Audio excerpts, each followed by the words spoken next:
for being very diligent in their work, and thank the chair for the statement he has given. Honorable Speaker, we have seen a lot of misinformation in the media. And I saw a member of parliament from the other house, of course not from this house. This house has very well seasoned members and very diligent in their work.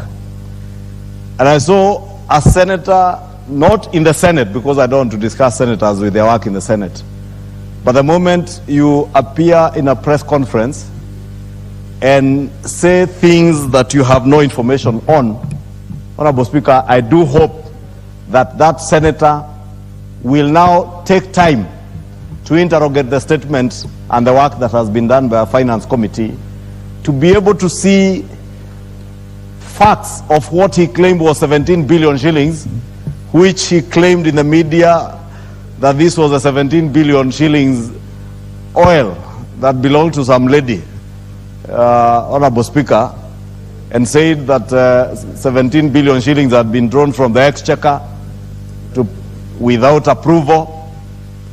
Honorable Speaker, that particular senator represents a coalition in parliament, a coalition that has made it its business to misinform the country. I'm happy that the Chair of Finance has now made the record clear and set the record straight that matters to do with fuel subsidy are extremely different or totally different from issues fuel stabilization. That when the Kenya Kwanza government, Honorable Speaker, said we shall not engage in subsidizing fuel, and because the cost for subsidizing fuel was unbearable for this country's economy, Honorable Speaker, you will see from the statement delivered by the chair that 98 billion shillings, 98 billion shillings, close to 100 billion, was spent in a period of 2-3 months.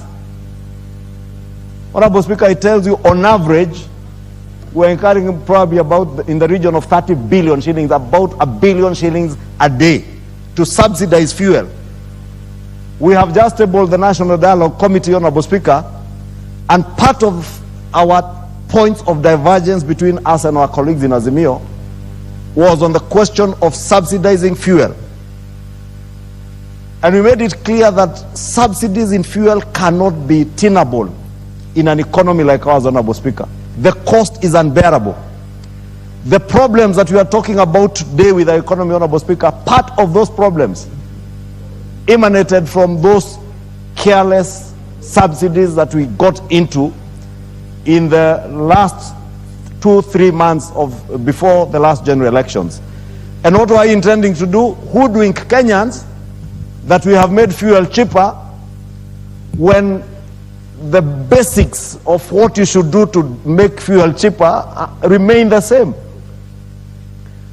But it comes with a cost to the taxpayer. That is a cost taxpayers are paying today. That is a tax Kenyans are paying today. That is a burden that we bear today, that 6 months after the end of the beginning of the financial year, we don't have a shilling disbursed on NGCDF. It is not enough for members of parliament to say there is no parliament without CDF. We have a duty and a responsibility to ensure that we make sure that macroeconomic policies that are pursued by government are right, sustainable, and those that can last a lifetime, not last an election period. Because we saw policies in the last regime that were supposed to last 2-3 months to cure a problem of an election because people wanted to sell an agenda and a candidate who could not be sold.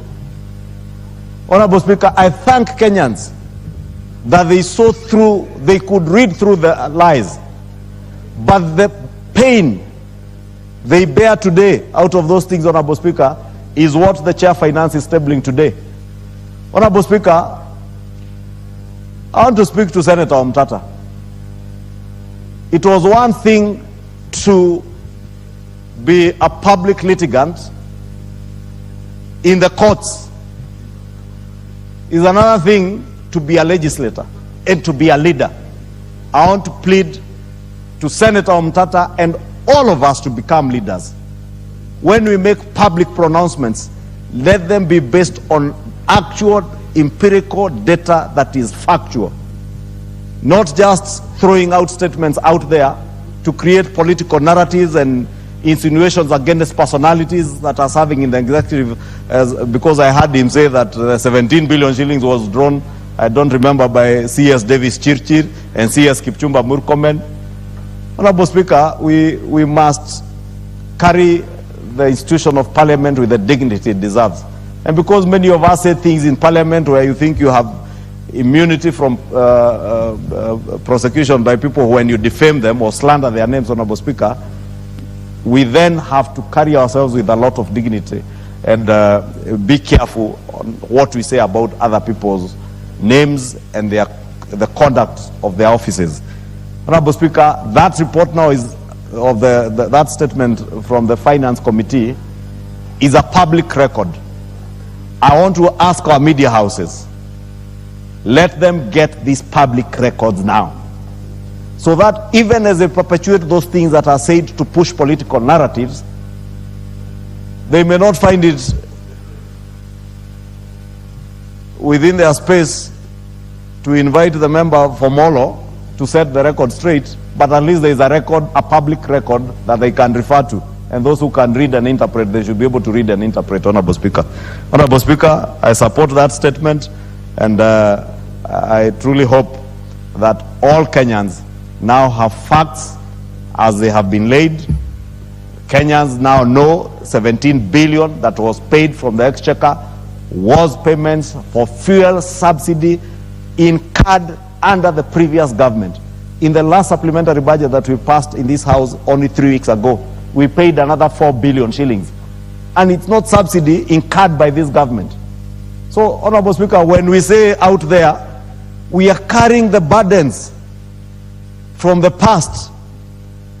There are those who tell us, oh, don't point fingers at others. We are not pointing fingers. We are stating facts as they are. You put our country and our economy into a very deep hole and a ditch that we are cleaning up your mess. Give us peace and space to clean up your mess without shouting and making a lot of noise. Please give us space.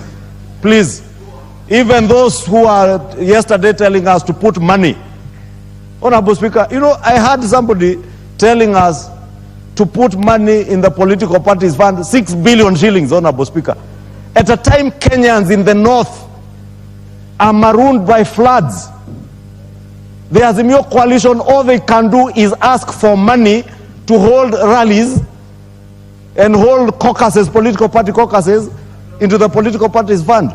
I support what this House did in cutting funds to the political parties fund.